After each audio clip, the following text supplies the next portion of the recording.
Here's how to fix OnStream app not working on your device. If your on-screen application is crashing, it keeps stopping and it's not working, follow this guide.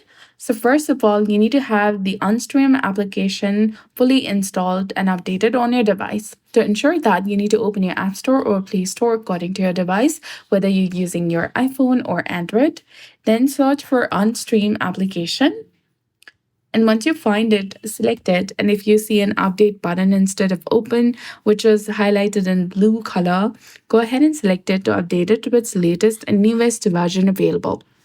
After that, you need to go ahead and tap and hold onto the OnStream application. If you are using Android, tap on the eye icon in the top and go to its storage, click on clear cache. But if you are using Android or Apple devices like iPad, go ahead and open your settings application.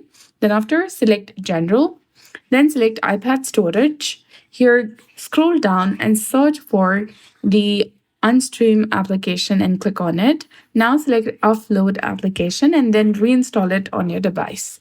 Once you've done that, you need to also check your internet connection. If your internet connection is not stable or not reliable or strong, OnStream app may have issues on opening or functioning in a correct way. So make sure that you have a strong Wi-Fi connection or a mobile data connection, whatever you're using.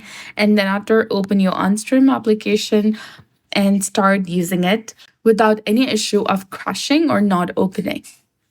If still the OnStream application isn't working, you need to tap and hold onto this application. Then select delete app, which is highlighted in red color. Click on delete again to confirm.